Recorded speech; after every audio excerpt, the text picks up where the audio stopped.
Welcome to LV9 TV. ముందుగా bulletin లో headlines. Srikakulam జిల్లా ఆముదాల వలస రైల్వే స్టేషన్ వద్ద 3 కేజీల గంజాయితో ఒక వ్యక్తిని పట్టుకున్న పోలీసులు. అధికారంలో ఉన్న 5 ఏళ్లు రాయలసీమను నిర్లక్ష్యం చేసిన జగన్ నేడు దీక్షల పేరుతో డ్రామాలు. TDP MLA.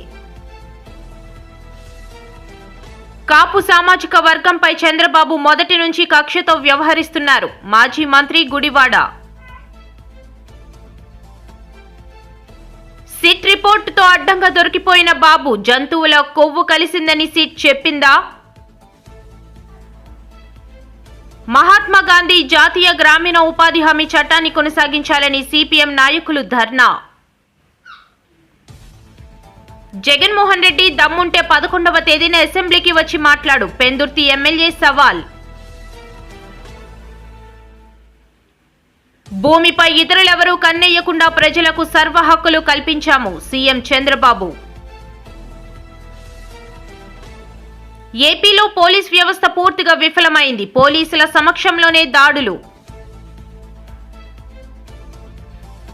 శ్రీకాకుళం చేరుకున్న సిఐఎస్ఎఫ్ చేపడుతున్న వందే మాతరం సైక్లోథాన్ 2026 సైకిల్ యాత్ర.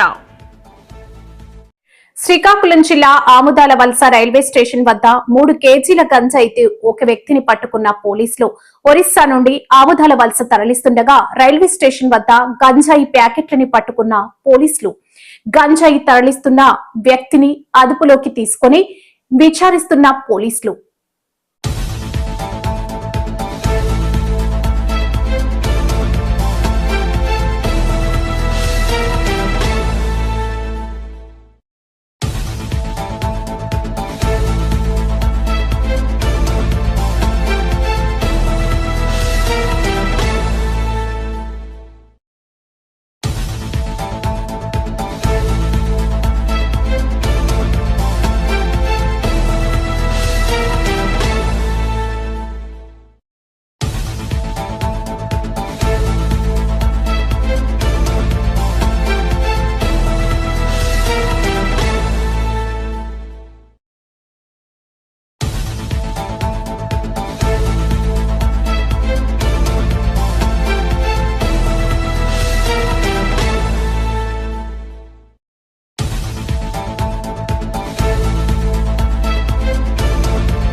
అధికారంలో ఉన్న 5 ఏళ్లు రాయలసీమను నిర్లక్ష్యం చేసిన జగన్ నేడు దీక్షల పేరుతో డ్రామాలాడితే ప్రజలు నమ్మే పరిస్థితిలో లేరని ఎమ్మెల్యే కళవ శ్రీనివాసులు అన్నారు. టీడీపీ కేంద్ర కార్యాలయంలో ఆయన విలేకరులతో మాట్లాడారు. జగన్ రాయలసీమకు ఎవరి హయాంలో ఏం చేస్తారన్న దానిపై అసెంబ్లీలో చర్చిద్దాం. అసెంబ్లీకి వచ్చి చర్చించే ధైర్యం ఉందా అని ఎమ్మెల్యే సవాల్ విసిరారు.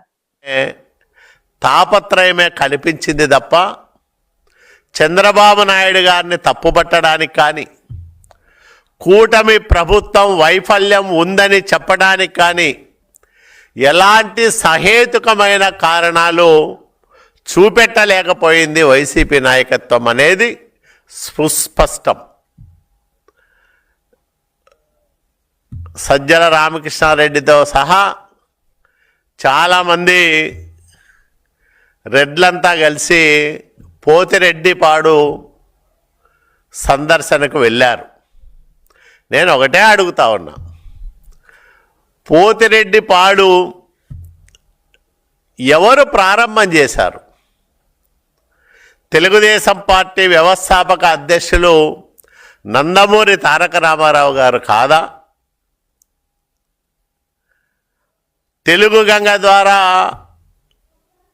రాయలసీమ నెల్లూరు జిల్లాలకు సాగునీటి వసతులు కల్పించిన మహత్తర ఆశయం ఎవరిది?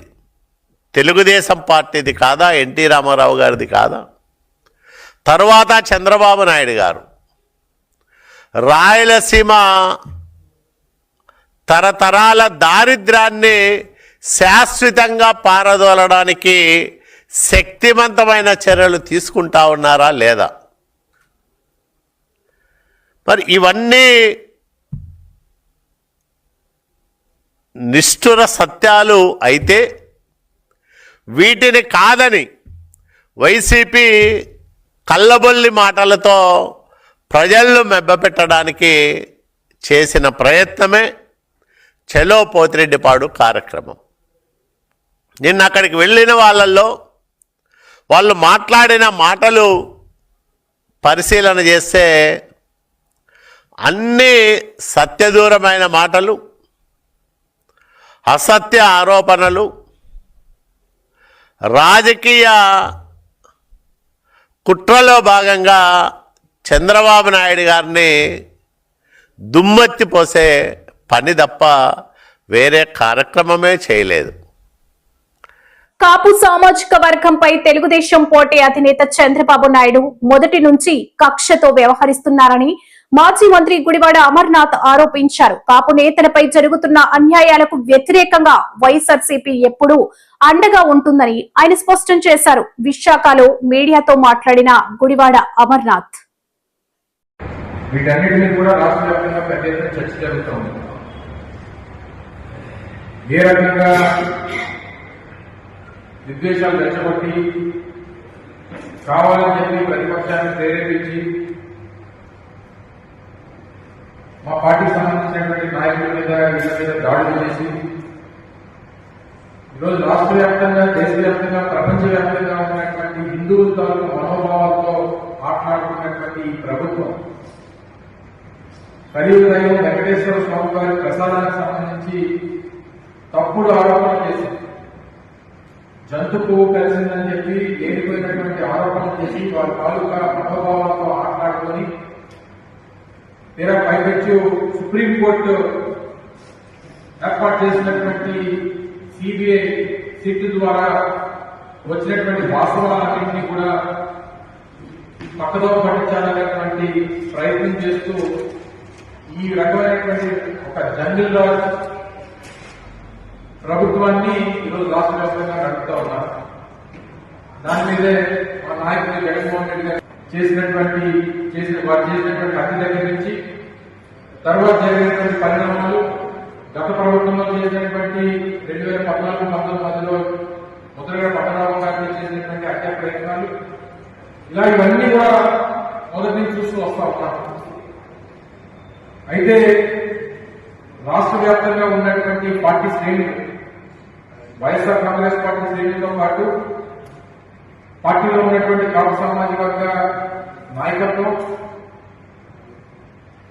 వీటన్నిటినీ కూడా ఎదిరిస్తూ వారి కుటుంబ సభ్యులకి సంఘీభావం తెలియజేయాలనేటువంటి ఒక నిర్ణయాన్ని ఈరోజు తీసుకొని ఉమ్మడి విశాఖపట్నం జిల్లాలో ఉన్నటువంటి పార్టీ నాయకత్వం అంతా కూడా రేపు గుంటూరు వెళ్లి వారి కుటుంబానికి సంఘీభావం తెలియజేయాలని చెప్పి ఒక నిర్ణయం తీసుకోవడం, అందులో భాగంగా రేపు ఇక్కడి నుంచి బయలుదేరి వెళ్ళడం జరుగుతూ ఉంది. తిరుమల లడ్డూ తయారీకి వాడిన నెయ్యిలో జంతువుల కొవ్వు కలిసిందని చంద్రబాబు పవన్ కళ్యాణ్ చేసిన ప్రచారానికి సిట్ రిపోర్ట్ తో చెక్ పడిందని, కథ అడ్డం తిరిగింది కాబట్టి ఇప్పుడు విచారణ కమిటీ అంటున్నారని మాజీ మంత్రి పేర్ని నాని తెలిపారు. సిట్ ప్రభుత్వాన్ని తదుపరి చర్యలు తీసుకోమని చెప్పలేదని, దోషులపై చర్యలు తీసుకోవాలని మాత్రమే చెప్పిందని ఆయన గుర్తు చేశారు. కాబట్టి ఇదంతా కూడా అంత తక్కువ రేటుకి నెయ్యి కొన్నారు కాబట్టి జగన్మోహన్ రెడ్డి గారి యొక్క పరిపాలనలో తిరుమల తిరుపతి దేవస్థానం సంబంధించినటువంటి అధికారులు కానీ లేదా పాలక మండలి కానీ ఆ రేటుకి ఎలా కొంటారని వారు ప్రశ్నిస్తున్నారు. వారికి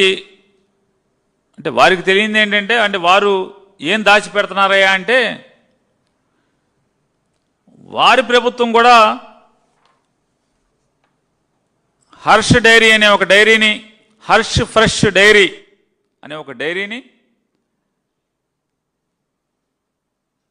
దాన్ని ఇన్స్పెక్షన్ చేసి టెండర్ గైడ్ లైన్స్కి అన్నిటికీ సరిపడా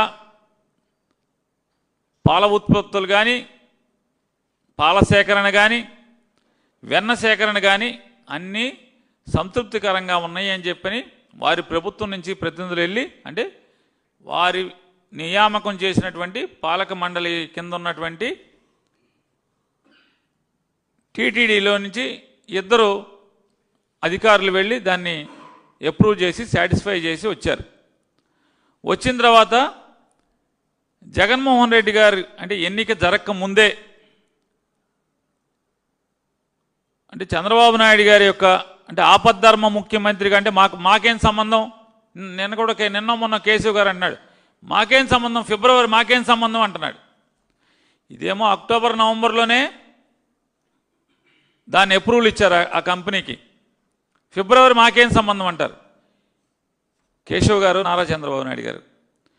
2019 ఫిబ్రవరి మాకేం సంబంధం అంటే మేలో కూడా మీరు క్యాబినెట్ మీటింగ్ ఎలా పెట్టారు? ఎలక్షన్ కమిషన్తో దెబ్బలాడి క్యాబినెట్ మీటింగ్ ఎందుకు పెట్టారు? ప్రభుత్వం యొక్క అంటే పరిపాలన గురించి సమీక్ష ఎట్లా చేశారు? క్యాబినెట్ చర్చ చేశారు, చాలా నిర్ణయాలు తీసుకున్నారు,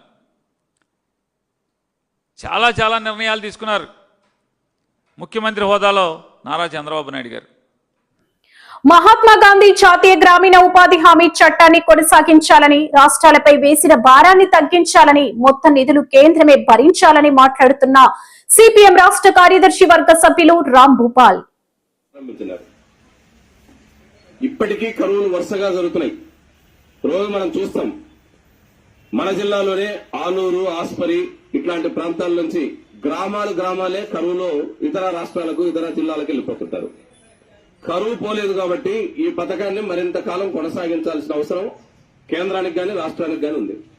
కానీ ఈరోజు కేంద్రంలో ఉండేటువంటి నరేంద్ర మోడీ ప్రభుత్వం మొన్న జరిగిన పార్లమెంటు సమావేశాల్లో ఈ గ్రామీణ ఉపాధి హామీ చట్టాన్ని రద్దు చేసింది.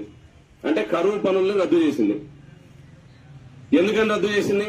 ఇప్పుడు వాళ్ళు ఏం చెప్తున్నారంటే అధికారులు గాని లేదా అధికారుల ద్వారా ప్రభుత్వాలు చేస్తున్న ప్రచారం ఏంటంటే ఈ పథకాన్ని గతంలో 100 రోజులు పని పెట్టేవాళ్ళు ఇప్పుడు 125 రోజులు పనులు పెడుతున్నాం, అందుకని ఇంకా పనులు పెంచుదాం అని చెప్పేసి రోజు పేపర్లో అడ్వర్టైజ్మెంట్లు ఇస్తున్నారు. ఈరోజు మనం ఆలోచించాల్సింది ఒకటి ఉంది. కరువు పని అనేది గతంలో ఉండే చట్ట ప్రకారం అంటే నరేంద్ర మోడీ గారు రద్దు చేయక ముందుండే చట్ట ప్రకారం పని పెట్టడం అనేది ప్రభుత్వ బాధ్యత. పనిని పొందడం అనేది కార్మికుడు హక్కు. చట్టబద్దంగా ప్రభుత్వం పని పెట్టకపోతే ఉపాధి కూలీలకు పని పెట్టనందుకు కూడా కూలి ఇవ్వాల్సిన బాధ్యత ప్రభుత్వాన్ని, అది చట్టంలో ఉంది. కార్మికుడు ఎవరైనా వ్యవసాయ కూలి నాకు కరువు పనులు పెట్టలేదు అని ప్రభుత్వానికి కనుక అర్జీ పెట్టుకుంటే కరువు పనులు ఎందుకు పెట్టుకోలేదో జవాబు చెప్పుకోవాలి అధికారులు గాని ప్రభుత్వం గాని. అది చట్టపరంగా కార్మికుడికి ఇచ్చిన హక్కు. ఇప్పుడేం చేసినాడు నరేంద్ర మోడీ గారంటే ఆ హక్కును లేకుండా చేసినాడు. నువ్వు కరువు పని పెట్టడం అనేది ప్రభుత్వ దయాదాక్షిణ్యం మీద, వాళ్ళు పెట్టే భిక్షం మీద ఆధారపడి ఉంటది. కార్మికులు ఈరోజు మాకు కరువు వచ్చింది, గ్రామాలంతా కరువు వచ్చింది కాబట్టి పనులు పెట్టండి అంటే పెట్టరు. వాళ్ళ దగ్గర డబ్బులుంటే పెడతారు, డబ్బులు లేకపోతే పెట్టరు. అది ఈ కొత్త చట్టంలో ఉండేది. డబ్బులు లేకపోతే పని పెట్టరంటే డబ్బులు ఉండవు మనలాంటలో పెట్టడానికి. ఎందుకంటే మనకు తెలుసు వాళ్ళు గాజులకి అబద్దాన్ని చెప్తున్నారు. 125 రోజులు మేము పనులు పెడతామని. 125 రోజులు పనులు పెట్టాలంటే ఇప్పుడు పార్లమెంట్ జరుగుతుంది 1వ తారీఖు నుంచి. మనం కూడా టీవీల్లో పేపర్లో చూస్తుంటాం. బడ్జెట్ పెట్టినారు అంటే వచ్చే సంవత్సరానికి ఈ సంవత్సరం రోజుల్లో మనం ఏమేమి డిపార్ట్మెంట్లకు ఎంతెంత ఖర్చు పెడతామని చెప్పినారు. గ్రామీణ ఉపాధిలో 125 రోజులు పని పెడితే దేశవ్యాప్తంగా ఉండే జాబ్ కార్డు అంటే గ్రామీణ ఉపాధి కూలీల గుర్తింపు కార్డు ఏదైతే ఉందో ఆ కార్డు ఉన్నోళ్ళకి గనక పని పెట్టాలంటే జగన్మోహన్ రెడ్డి దమ్ముంటే 11వ తేదీన అసెంబ్లీకి వచ్చి మాట్లాడు, ట్రాఫిక్ ని జామ్ చేసి డైవర్షన్ పాలిటిక్స్ మానుకో అని ఎమ్మెల్యే పంచకర్ల రమేష్ బాబు అన్నారు. నీ స్క్రిప్ట్ చదువుతున్నందుక అంబటిని కాపు టైగర్ అంటున్నావు. ఒక రాష్ట్ర ముఖ్యమంత్రిని అనకూడని వినకూడని బూతులు తిట్టిన మాజీ మంత్రిపై చట్టరీత్యా చర్యలు తీసుకుంటే దానిని ఏదో అన్యాయం అంటున్నావు అని అన్నారు. దీర్ఘంగా మాట్లాడటం మనంతా విన్నాం. వారు మాట్లాడిన అంశాలు జోలికి పోదలుచుకోలేదు. ఎందుకంటే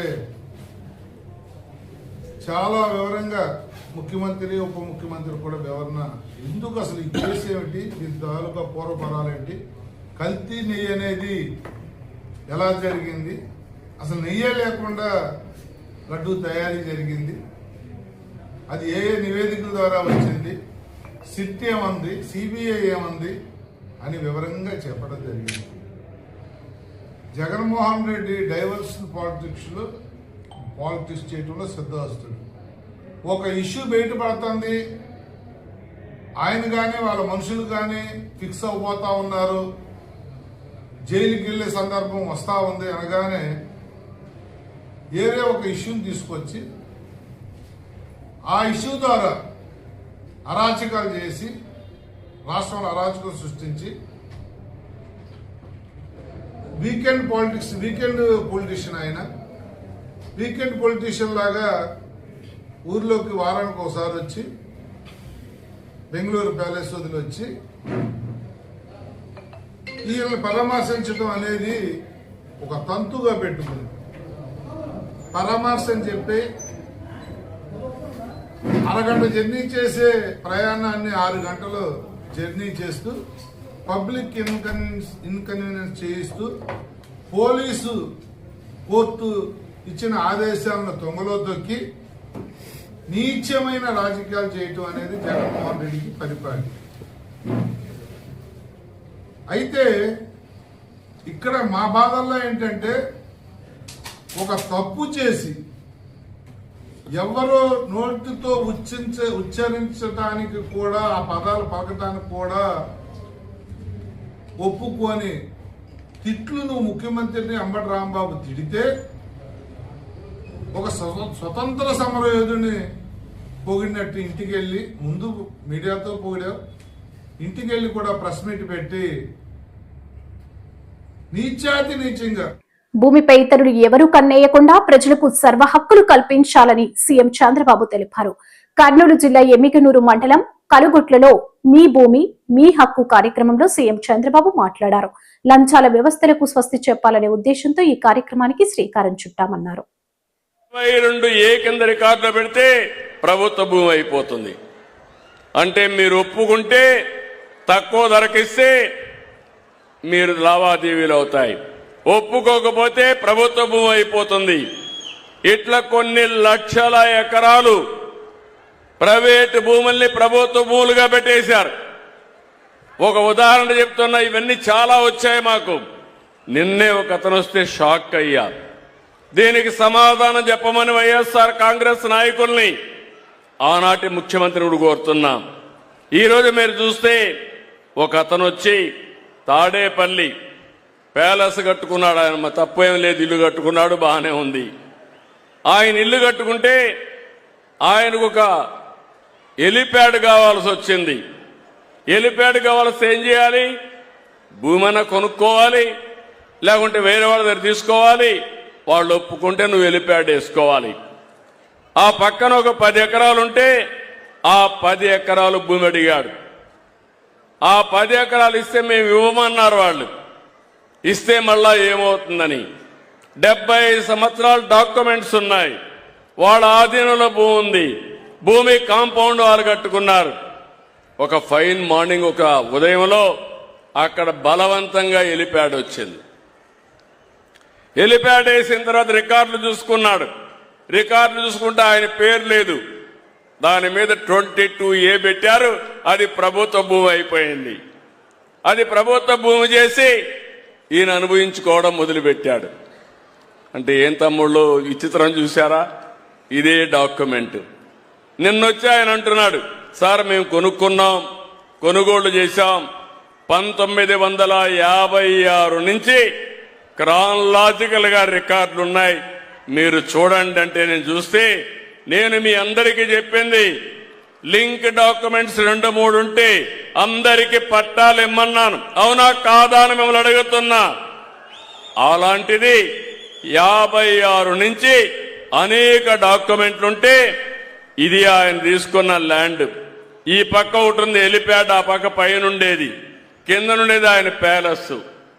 ఇక్కడి నుంచి అక్కడ హెలిప్యాడ్ కోసం బలవంతంగా 22A కింద పెట్టి ప్రైవేట్ భూమిని గవర్నమెంట్ భూమి చేసుకొని ఆయన అనుభవించాడంటే ఏపీలో పోలీస్ వ్యవస్థ పూర్తిగా విఫలమైందని పోలీసుల సమక్షంలోనే దాడులు జరగడం అందుకే తార్కాణమని వైసీపీ నేత ఆర్కే రోజా అన్నారు.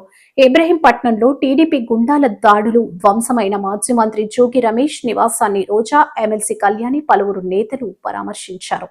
అనంతరం మీడియాతో మాట్లాడారు.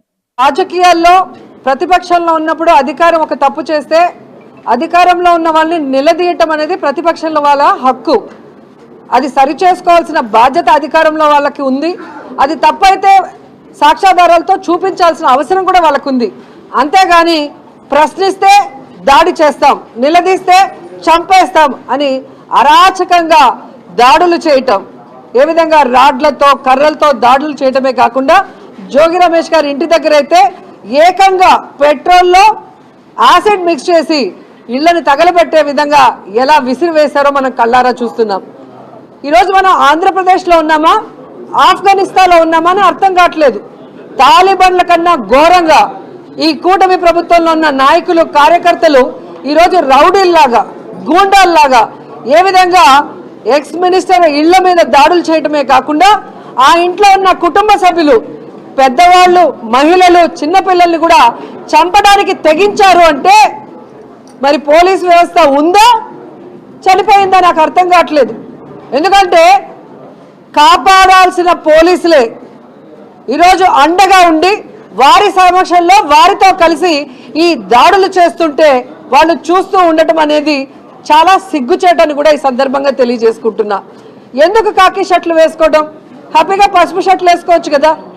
ఈరోజు తల మీద ఉన్న 3 సింహాలు తలెత్తుకునే విధంగా ఉండాలి. కానీ ఈరోజు కూటమి ప్రభుత్వంలో ఉన్న ఈ ఈవీఎంలతో గెలిచిన వాళ్ళకి బానిసలుగా ఉంటూ ఈరోజు ఎక్స్ మినిస్టర్ల మీద, నాయకుల మీద, మహిళల మీద దాడులు చేయిస్తుంటే సిగ్గుచేటు కాదని అడుగుతున్నాను.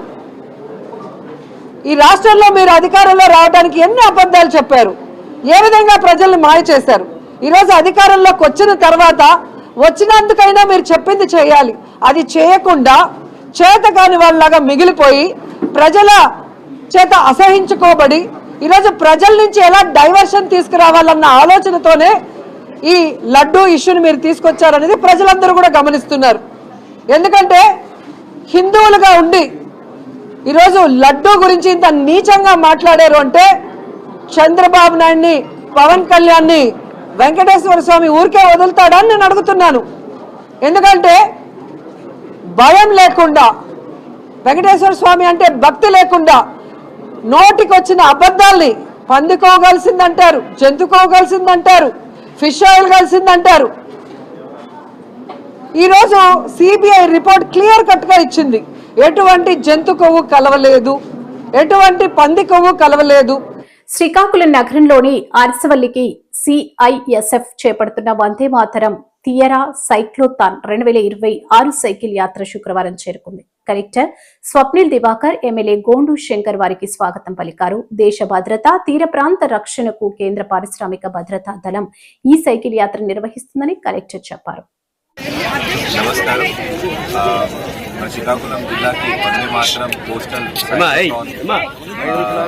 ఇది ఒక మినిస్ట్రీ ఆఫ్ హోమ్ అఫైర్స్ ద్వారా ఒక కార్యక్రమంలో ఒక 65 మంది ఆల్ ఓవర్ ఇండియా నుంచి సైక్లిస్ట్ రావడం జరిగింది. ఈ సైకిల్ యాత్ర వెస్ట్ బెంగాల్ నుంచి స్టార్ట్ అయితే కోచిన్ వరకు దాదాపు ఒక 3300 కిలోమీటర్స్, దాదాపు ఒక 25 రోజుల కోసం వరకు ఈ సైకిల్ యాత్ర ఉంటుంది. దీనికి మెయిన్ ఉద్దేశం ఒకటి ఆల్ ఇండియా యూనిటీ. ఇది కాకుండా మనకి పోస్టల్ సెక్యూరిటీ, సేఫ్టీ పైన అవగాహన పబ్లిక్ కలపడం, అలాగే ప్రతి ఏరియాలో వెళ్ళి అక్కడ ఉన్న ప్రాబ్లమ్స్ ఏదైనా ఉంటే అది నోట్ చేసుకొని మినిస్టర్ ఆఫ్ హోమ్ అఫైర్స్ దృష్టికి వెళ్ళి మళ్ళీ తీసుకువెళ్ళడం జరుగుతుంది. మన శ్రీకాకుళంలో ఇది మొదటిసారి బార్వాలో అక్కడికి రావడం, రెండోది ఇక్కడ మన కళింగపట్నంలో నిన్న ఒక ఆనరబుల్ ఎమ్మెల్యే గారు అంటే గోండు శంకర్ గారు ఆధ్వర్యంలో ఒక భారీ ఎత్తున మంచి ప్రోగ్రాం పెట్టడం జరిగింది. దీనికి సొంతంగా డిఐజీ గారు కానీ లేకపోతే మన సిఐఎస్ఎఫ్ ఎస్పీ గారు కానీ కూడా రావడం, సీనియర్ ఎస్పీ గారు కూడా రావడం జరిగింది. ఈరోజు పొద్దున ఫైనల్గా మన శ్రీకాకుళం నుంచి అరసవల్లి మన టెంపుల్ పుష్కర్ని పక్కన ప్రాంగణంలో ఫ్లాగ్ ఆఫ్ మళ్ళీ చేస్తే ఇక్కడ నుంచి విశాఖపట్నం పంపించడం జరిగింది. సైక్లిస్ట్ అందరితో మాట్లాడితే చాలా హ్యాపీగా ఉన్నారు. ఫైనలీ శ్రీకాకుళంకి ఒక మంచి పేరు వస్తుంది. శ్రీకాకుళం బయట నుంచి గెస్ట్ ని కూడా ఒక బాగా ట్రీట్ చేస్తూ మన శ్రీకాకుళం ఒక 193 కిలోమీటర్ కోస్ట్ లైన్ని మనం కూడా అయినా ఎలా బాగా చేయాలి, ఈ సైకిల్ యాత్ర నుంచి మనకి కొన్ని ఐడియాస్ కూడా రావడం జరిగింది. మంచి యాత్ర, దీనికోసం ఆనరబుల్ ఎమ్మెల్యే గారికి అలాగే ఆనరబుల్ ఎస్పీ గారికి చాలా థ్యాంక్స్.